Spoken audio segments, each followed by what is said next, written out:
am Nicolas Gilles, researcher at the CEA, Paris, France.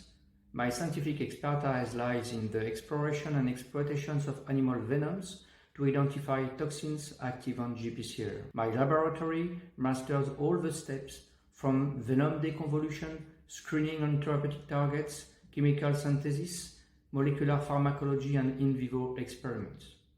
13 years ago, we discovered a snake toxins active on the kidney, and we validated for two unmet therapeutic needs, hyponatremia and the polycystic kidney disease. I co-founded the startup company V4Cure. V4Cure is now in charge of its therapeutic development of its new drug candidates.